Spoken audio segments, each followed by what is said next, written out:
Welcome to Emerging with Grace. Waiting my life for the sunshine. The show where transformation takes flight. I'm your host, Doc G, and together we're diving into the complex, mystic process of becoming. Life can feel like a chrysalis sometimes, right? You're stuck in the in-between. You're breaking down old patterns. You're shedding old skin. And you're waiting for the moment you can spread your wings. Here's the secret. The chrysalis isn't just about change. It's about grace. It's about finding beauty, joy, and strength. In each episode, we will chat with incredible women who've gone through their own chrysalis. These trailblazers have faced heartbreak, career pivots, self-doubt, or reinvention. And they've emerged stronger, wiser, and full of grace. You'll hear their raw stories, powerful lessons, and how they turned the in-between into a catalyst for prominence. Who is this show for? It's for you, the dreamer, the doer, the woman in the thick of transition, wondering how to navigate your own chrysalis. What will we talk about? Everything from self-discovery and guidance to grief, loss, and the power of love. When will you get this? Every 2 weeks, we're here to inspire your mornings, boost your afternoons, and bring peace during late night reflections. Why? Because no matter where you are on your journey, you deserve to know you're not alone and that grace is waiting for you on the other side. So get your tea or your coffee, your journal, your favorite cozy spot, and let's dive into stories of transformation, resilience, and the unrelenting power of grace. Let's spread those wings together, my friends. It's time to transform with Emerging with Grace. And now let's meet today's guest, who's ready to inspire you. Waiting my life for the sunshine. Hey, beautiful souls. So I want to introduce our guest this week, and her name is Tawana Marie Woolfolk. She reminds us that stories aren't always about healing and erasing the past. It's about reclaiming it and renaming it. In this episode, we're going to sit down with Tawana, a licensed clinical social worker, an EMDR therapist, and CEO of Doula for the Soul Enterprises. After surviving foster care and the trauma and neglect and abuse that it came with, Tawana's journey is about rediscovery, about finding herself, her roots, her bio mother, all while helping others heal in their own stories and pain and resilience. Through EMDR and a neuro-affirming lens, she redefines what it means to come home to yourself. This is more than a therapeutic journey. It's a transformation through truth. This is homecoming, the new reveal. And Tawana says, healing doesn't always mean finding who you were before the pain. It's about meeting who you have become because of it. So how are you today? Doc, elated, nervous AF. It's been over a year and a half since I've had the honor of being in community with such a platform and podcast.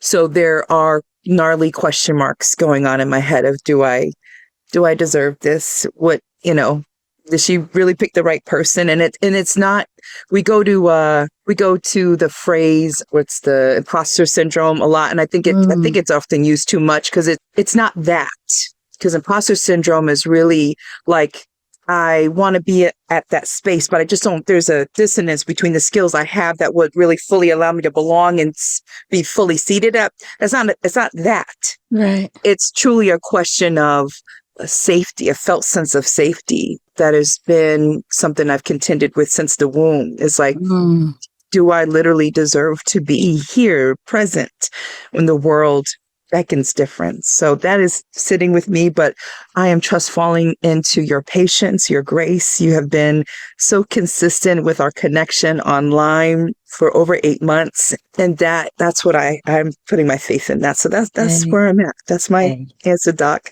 And how are you? Like I tell you all the time, you have a brilliance that shines from you, and everybody can see it, I'm sure. So we're going to talk about that brilliance. Okay. Yes, ma'am. Let's go back and start Okay. at the beginning. So I'm going to refer to notes. My beautiful brain, my neurotype just loves to be able to be anchored to some things. And so I was born, some would say maybe some unfavorable conditions. Born at 5:17 a.m. on December 20th after my dear Mama Liz labored with me the day before under untenable circumstances, where her pain and her labor was not being attuned to. And she fell in pain, writhing on the floor of a retail store until Gosh. a kindness of a store clerk. And we know how it is in retail. I don't know if you work retail, but I work retail. Like, you mind your business. You let whoever handle it, hope they handled some things. No, I don't know who they were. When I reunited with my birth mom over 3 years ago, two and a half years into our reunification, I finally got my origin story. So you are hearing the origin story of me. And Mama said that the store clerk stepped to my mom's caregiver and said, if you don't get your daughter and her baby to the hospital, I will call the police. I will not let them leave over my dead body. And so to speak. Oh, okay. I am part of a history of German-born children, born to mothers who conceived with a partner outside their race. And that was just not a thing. And so I am a part of that lineage where it was just a practice to really disenfranchise those children, whether into foster care or any kind of estrangement and disenfranchisement. So I'm a part of that, right? So that's coming into my birth. And I used to say until I met my birth mom that I don't know where I would get it from. I just knew intuitively that kindness, there was something about kindness that saved my life.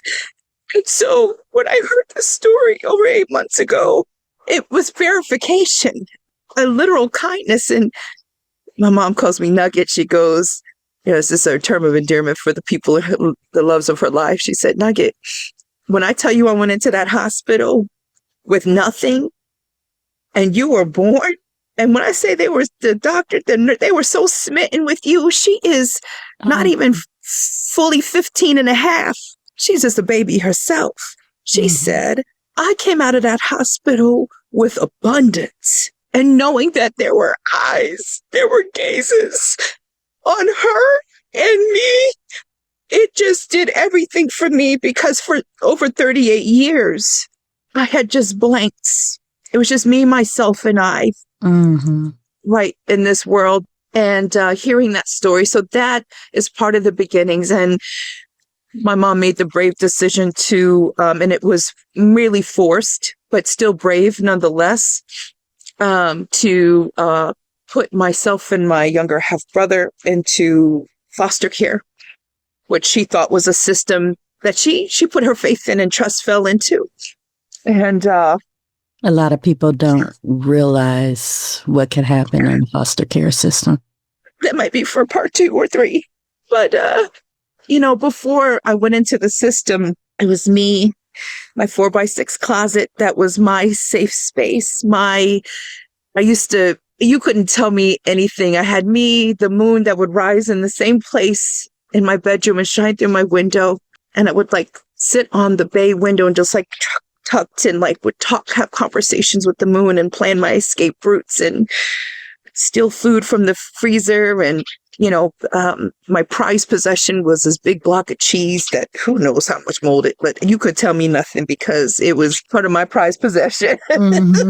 And the white porcelain toilet that was just steps away that my little feet could quickly get to nourish myself with cold water.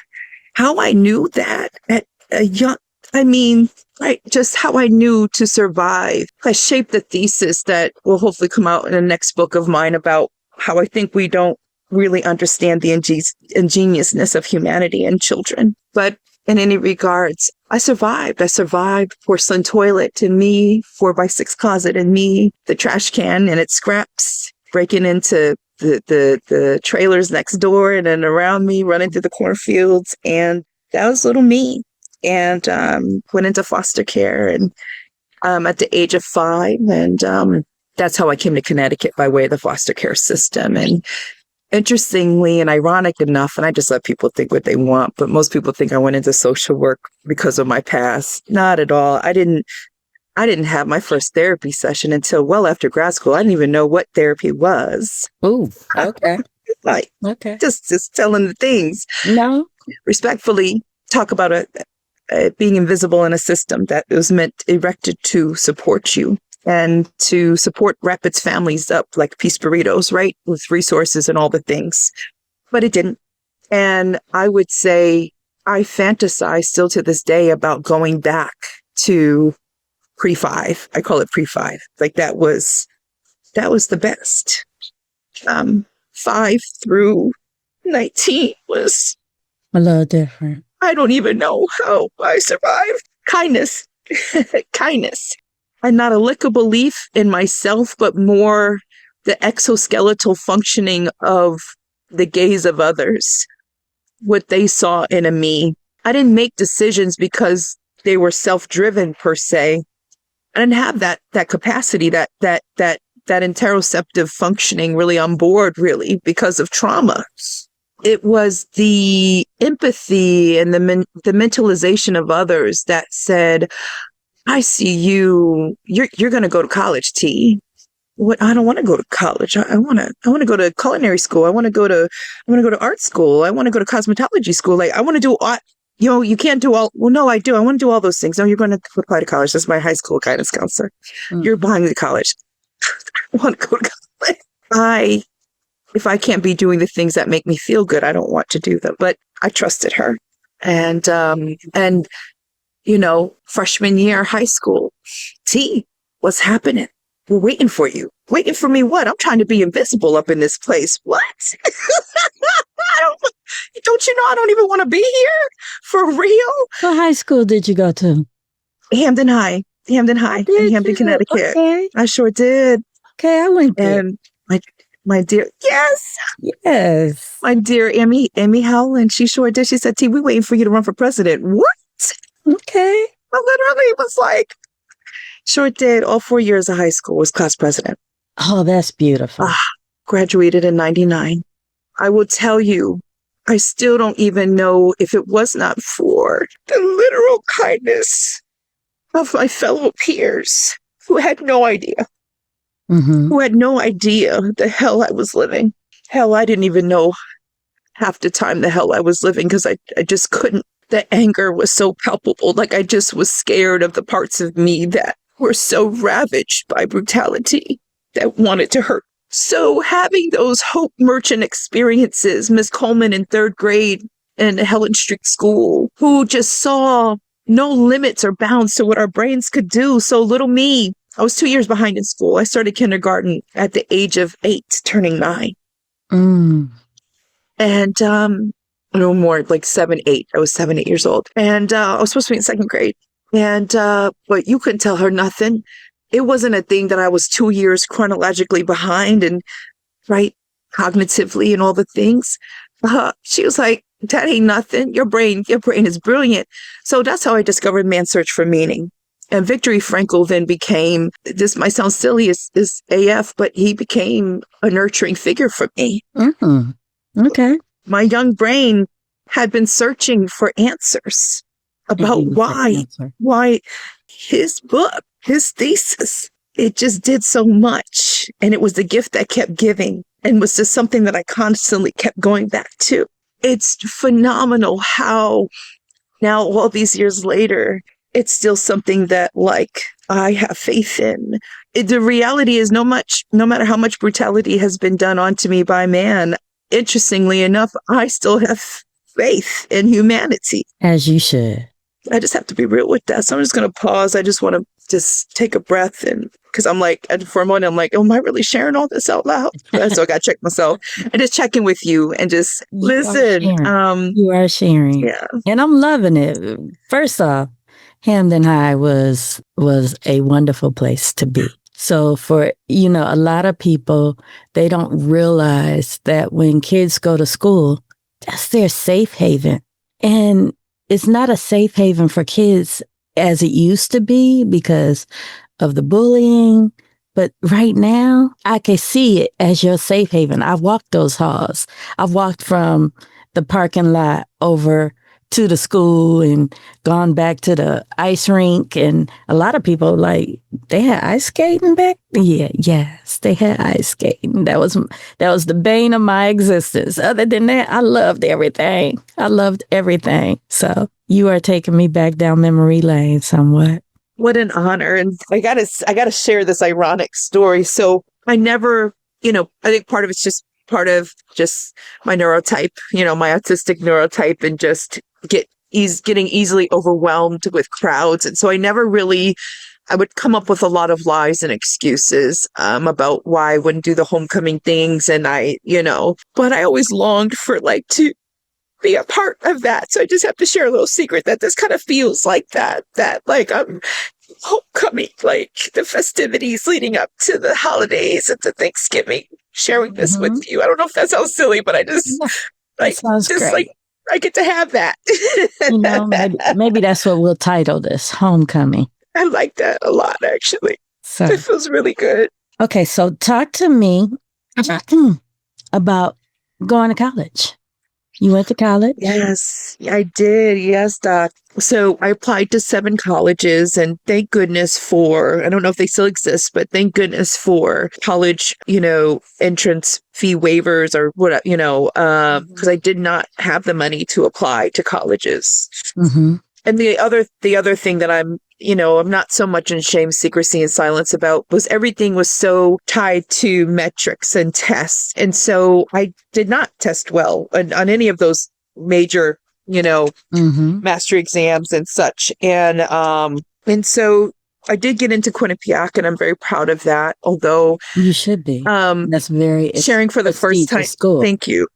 Thank you. Sharing for the first time with you, Doc, out loud in such a grand way that I thank goodness for how at that time their academic infrastructure was such that because I tested so below where I really should have entered at, right? Which tracks if I started, it just tracks when you start, but I had to take non-matriculating English, math, the sciences. I literally got up to the level until I sure did. But I will tell you, I'm grateful for it. I am grateful for not being made to stick out like a sore thumb, though I didn't really understand it all. I also was not, it was not clear, my learning challenges and autism and ADHD wasn't, so my ADHD status was just, that wasn't yet a thing in terms of that being out loud, but there was something happening, right? But all this time going really missed under the radar, something I am proud about though, when I think about, because it helped me in college. I graduated now, so hopefully they can't do nothing, but Choose T. And this started right when I started in elementary school that, and I was just telling Mama Liz this, a few weeks ago. And cause I was in a lot of shame about this, and talking to her was very healing. And I said, Mama, this is where the imposter thing can come up. I said, I never did any of my homework. I never did the assignments. I didn't do any assignments. And she said, Nugget. I said, well, what had happened was, what I would do though, I'm going to give myself some credit. She started laughing. I said, the day of class, when the teacher would get us all together, I would skim. If we had to read say this was 3 to 4 pages, I would read the first sentence of each page. Then I would sit, and then I would listen to everybody raise their hands first. And then I would listen to the teacher. And then I would, in my brain, now I know much more about my brain, what I was doing, but essentially I was synthesizing and literally extrapolating patterns and and gleaning. Like I was so some high level stuff, even though I didn't do the assignment, right? I didn't read, but that is how and so then I would give an answer and I would track it on all the teachers. And so it's I put it on them. Their eyes would get big and they would be like, yeah. So it just positively reinforced the behavior. Right. Okay, so this is okay. But the thing about it is I would actually understand. I had to have an understanding of the concepts and of what they were teaching in order to deliver what I was doing. But it wasn't in the way that they said you had to get it. They wanted you to read the things they wanted you to do. And that's not how I was learning. Does that check? So I was in silence around that all my life until right in this moment, and first with Mama Liz, but that was how I got through college. Elementary, middle, high school, college, grad school. But I'm intuitively. I have to challenge you. I would love. Okay. Because you are a social worker. In order to become a social worker, you have to test. So you took the social work test, right? So I took the test and I love your challenge here. What I knew from data collection that if I didn't take a preparatory course, which I never had the money to do, like all of my friends in high school that got the AP prep, the SAT, the P, they all had, so I just tracked that forever in my life. And I was like, if I ever have the resources, I know that that's going to make the difference for me is a prep course, but a prep course that was going to have the components I needed to help me actually learn a thing. Okay. And that's actually what the defining difference was it kind of going back to felt and safety. It was around what that prep course ultimately did was allow that test, as you said, to not be the boogeyman, to not represent all the things in my life that were out to get me, that were out to annihilate me, because that's how I would feel around tests, because they just, I couldn't even study for them the way that the teachers wanted you to. So like, this thing is not for me. And so therefore it's against me. This prep course really, and I had some kind people that we all scrounged up $500 for me to take this 3-day in-person prep course in New Haven.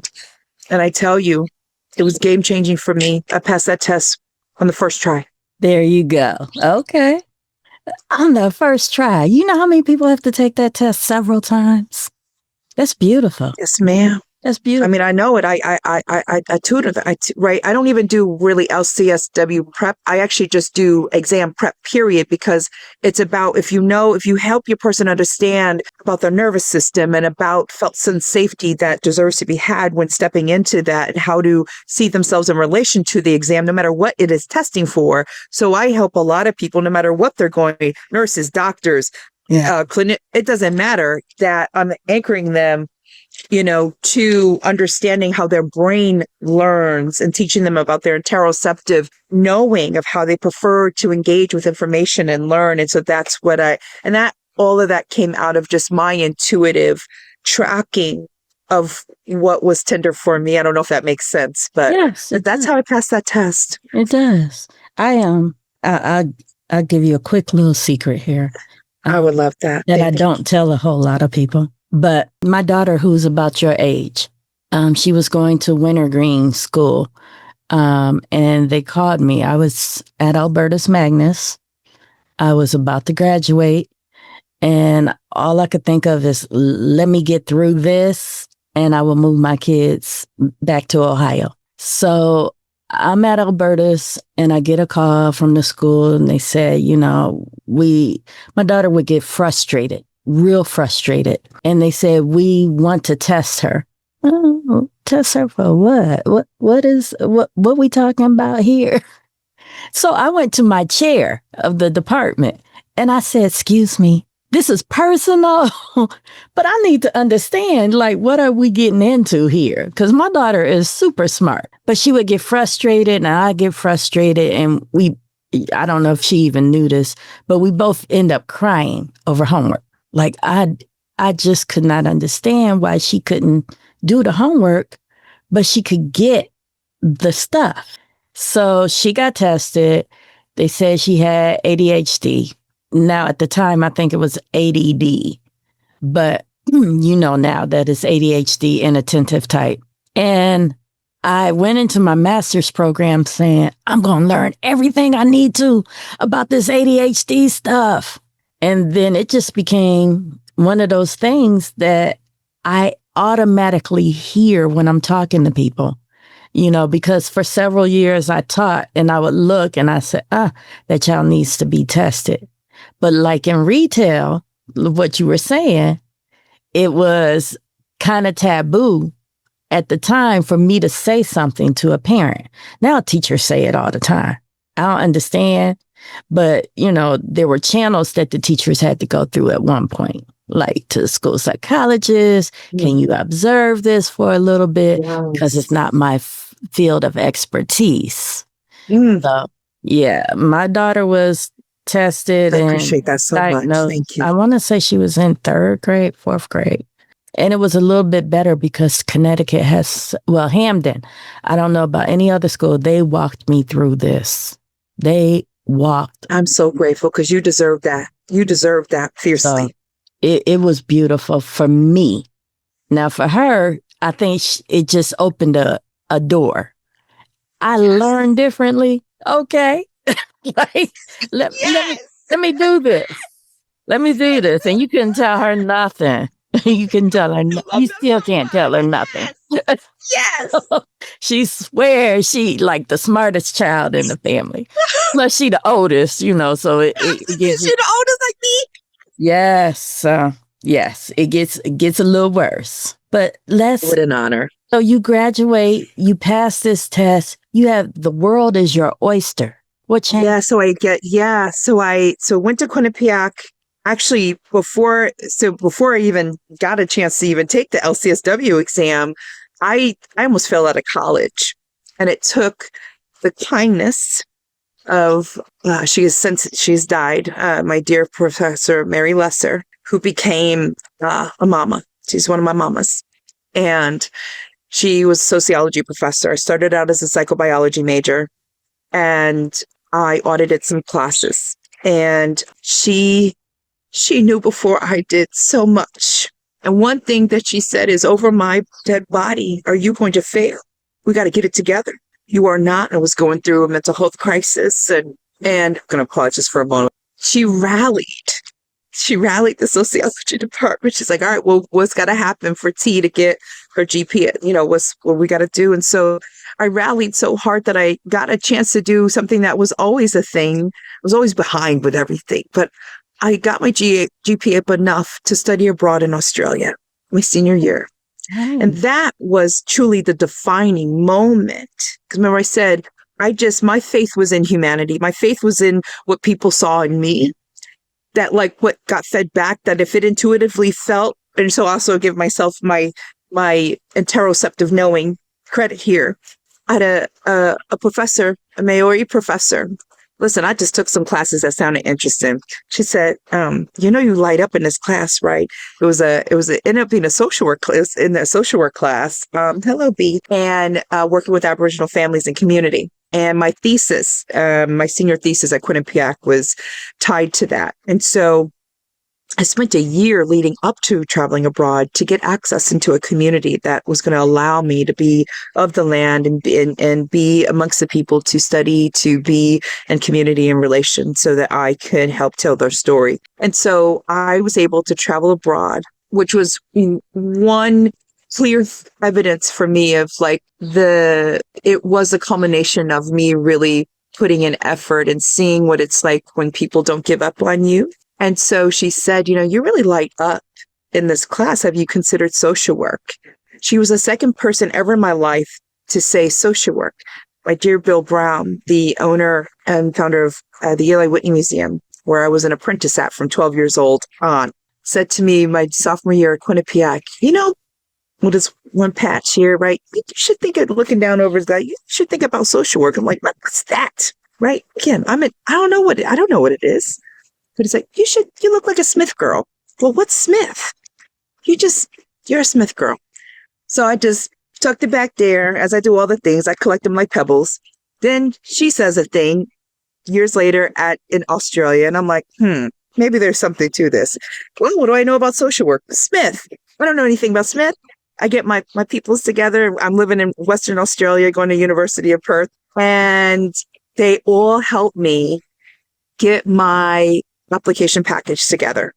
I send it to Smith while I'm abroad. I get back to the stateside and I have an interview by a lovely Black elder, female elder, who tells me that I'm not good enough. We only select established people. Our folks have had multiple careers, and we rarely select people right out of college. So there was a lot of explicit and implicit bias happening. Mm-hmm. And I told you, I put my faith, like because again, I have too much evidence that tells me when I do that and I follow through, like it's on point. And so I just hear my professor, I hear Bill, you're supposed to be here. And I slam my hand on the desk. I said, you can't tell me that I'm not ready. You don't know the life I've lived. I'm ready now. Like I literally yelled that like a war cry, right? I do want to apologize. I hope but who knows? But all I know is I got in. Mm-hmm. I got in.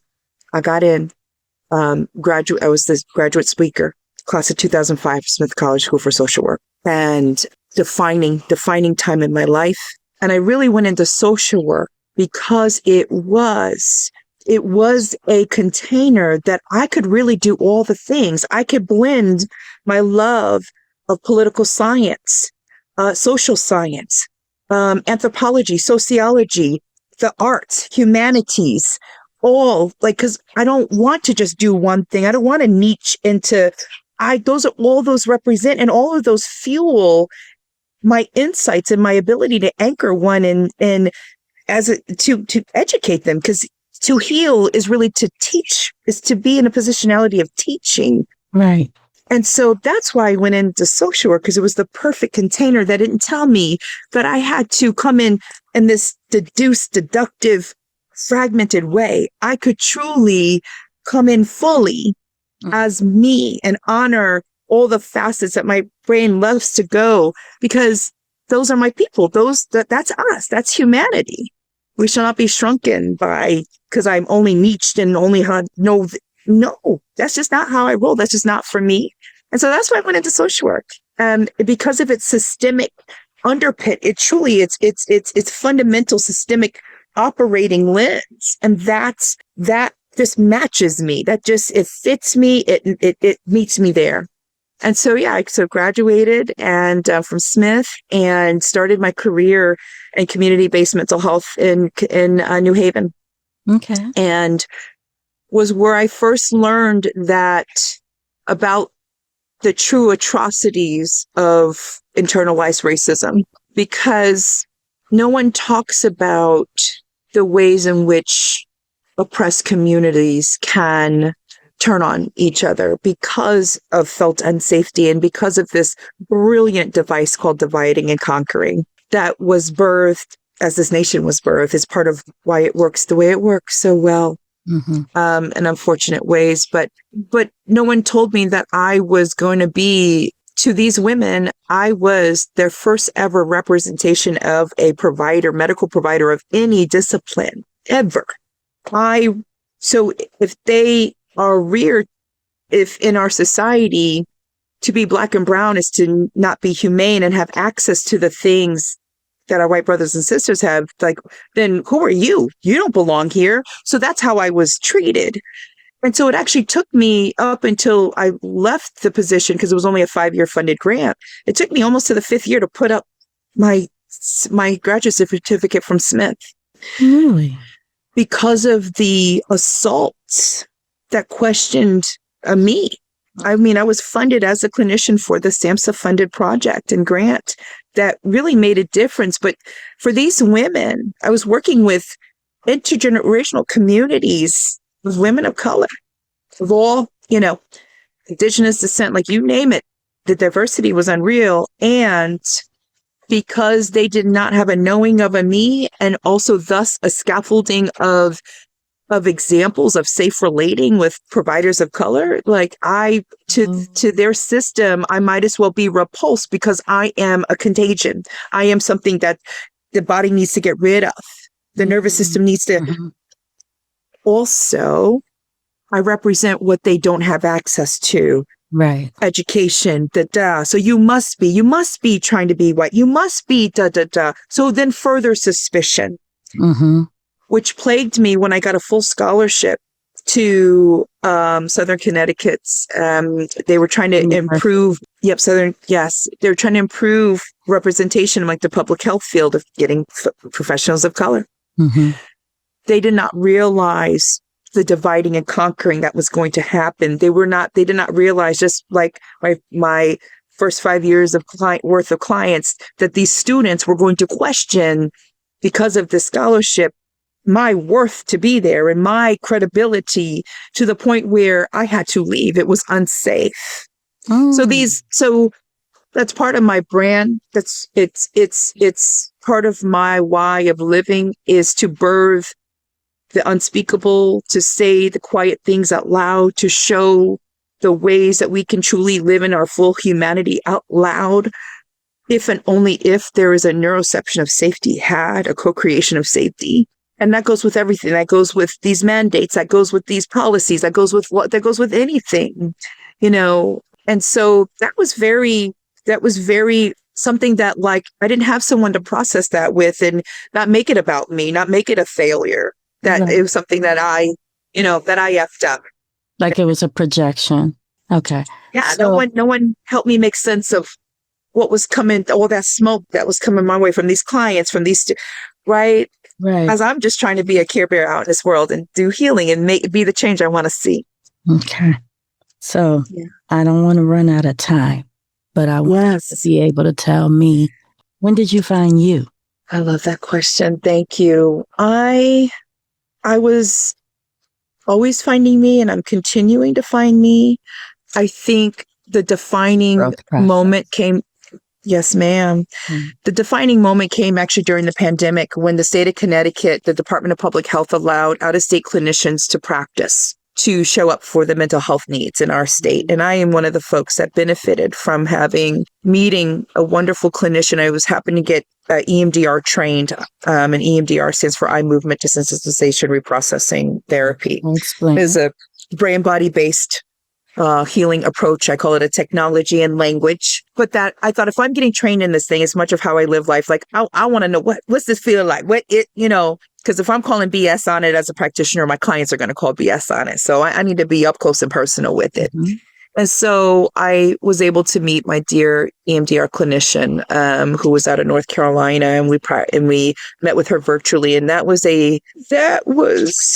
when I got reacquainted.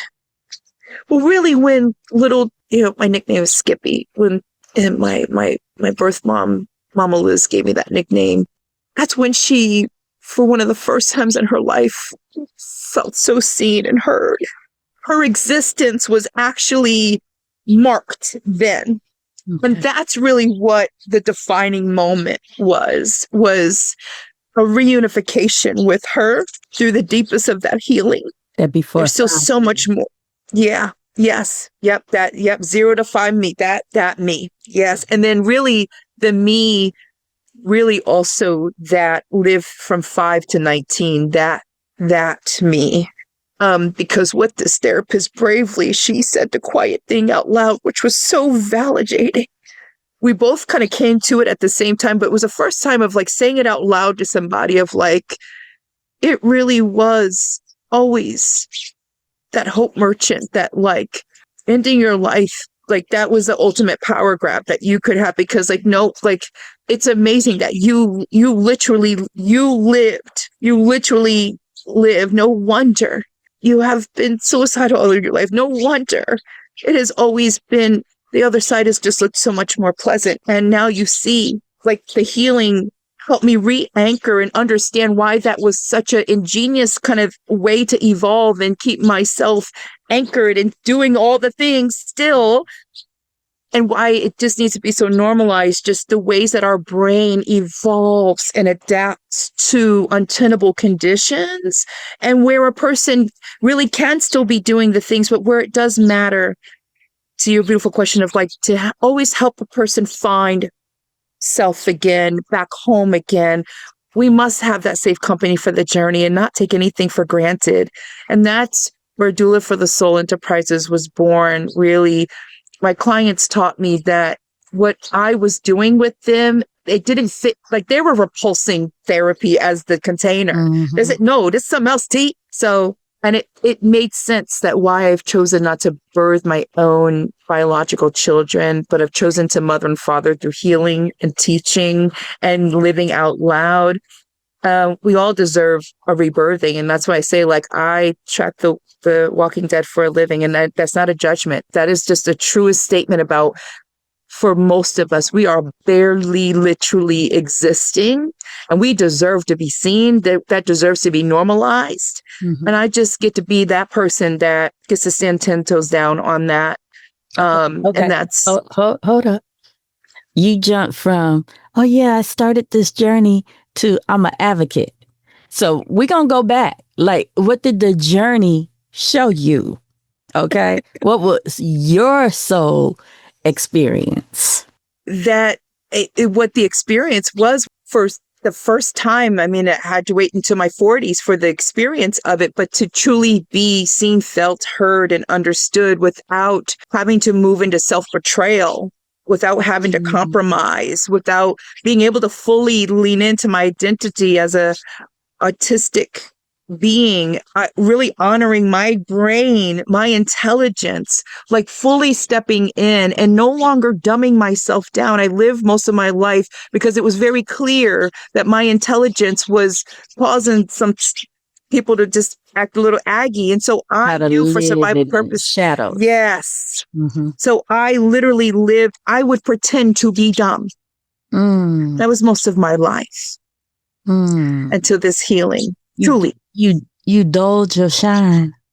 I am literally not even kidding. I am not even kidding. Okay. Because you're so radiant. Like, you're so colorful. Everything is just wonderful. Like, when did you get tested for autism? I got tested, oh man, maybe. And what made you want to go? Well, so great question. So got tested maybe about 6 years ago, but it was not a positive experience actually, because the provider led so affirmatively that it was not affirming. It actually, it fell into the toxic positivity because I'm so bright and shiny. You couldn't possibly have this. And that's literally where implicit and Yes. explicit bias, where the rubber meets the road in testing and in anything that we do. It was so dismissive to the point where she actually didn't test me. That wasn't part of the original battery of tests that she had given me, because she just could not believe that could be a thing. But you know, For me. that was something I was warned about in my master's program. We see that it looks good.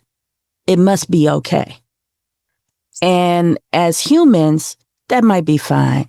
But as therapists, we need to scratch because it looked too good. So she should have tested. How did you you originally went for just a battery of tests.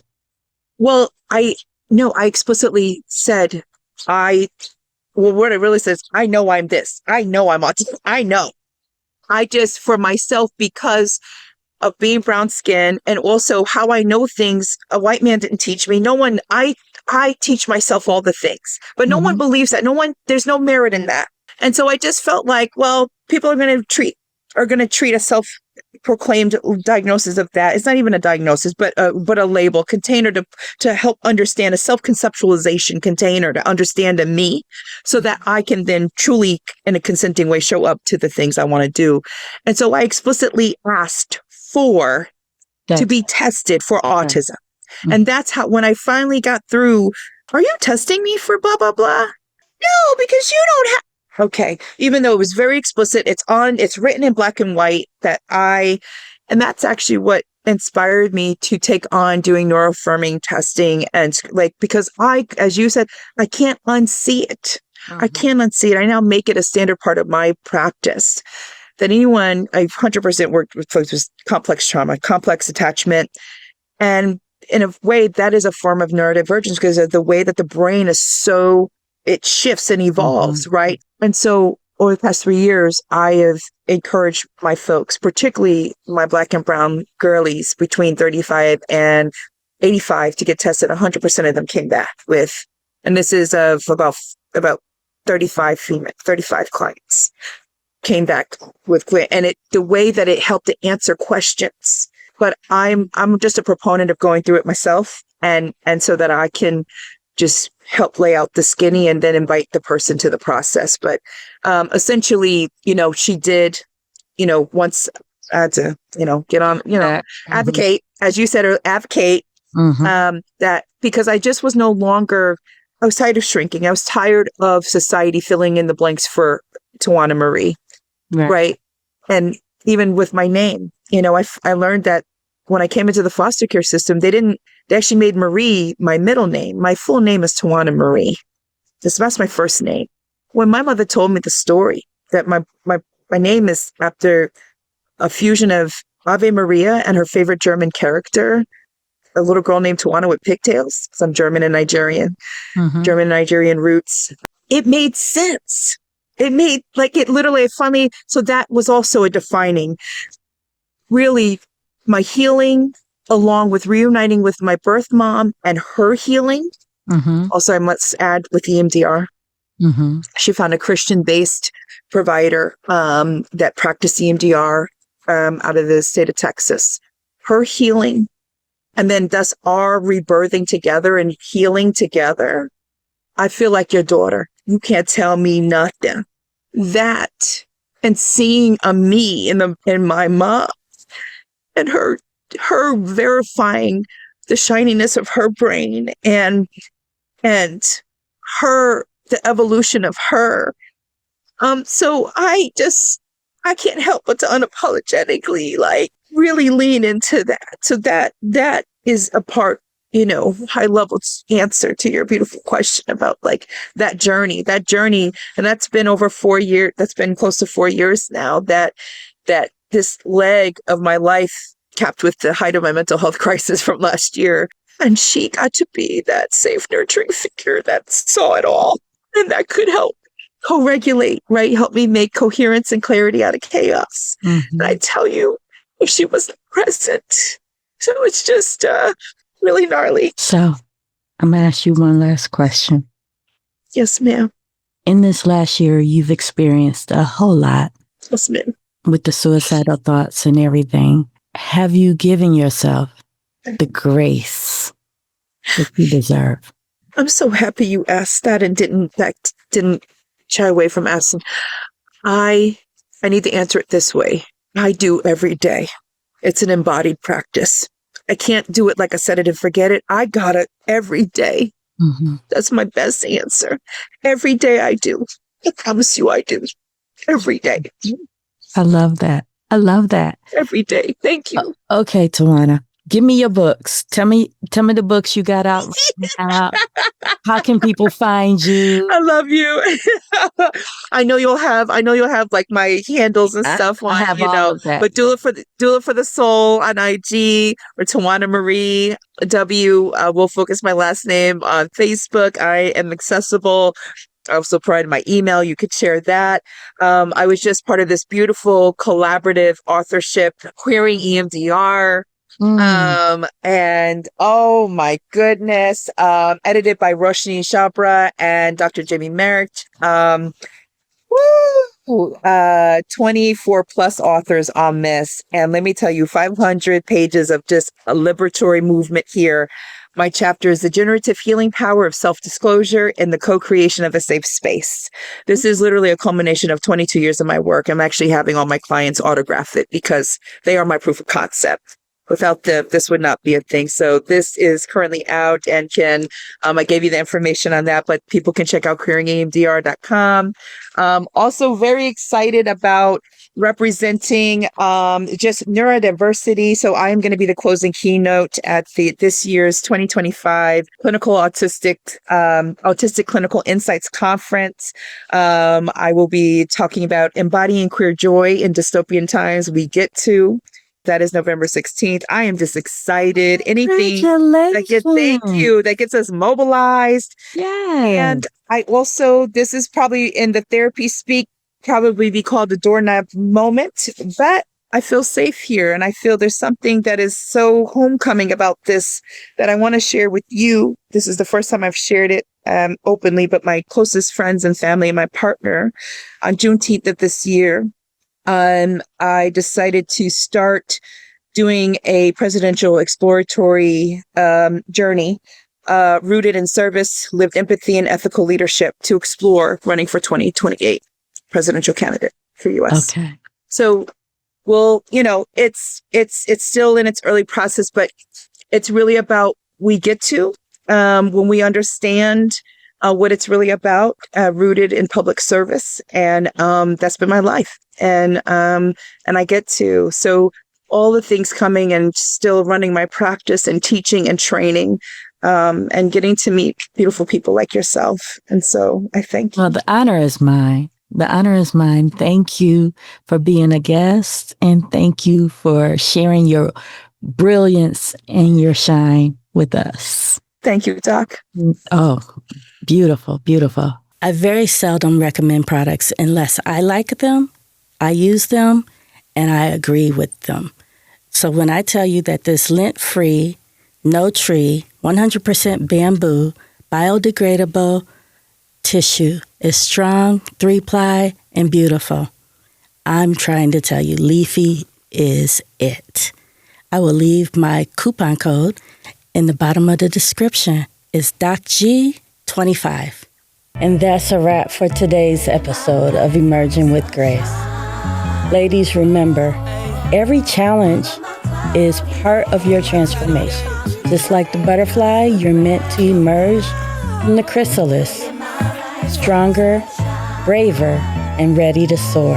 Until next time, keep living your life in the sunshine and never stop flying higher. Share this journey with a friend who needs to glow and encouragement. Invite them to join our growing community of women who are rewriting their stories gracefully. I'll see you back here in 2 weeks for more inspiration, powerful narratives, and tools to help you shine brighter than ever before. This is Doc G, reminding you it's always your time to transform. Let's rise together, one flight at a time. I don't reject myself, I reflect myself. I'm embracing every moment, won't neglect myself.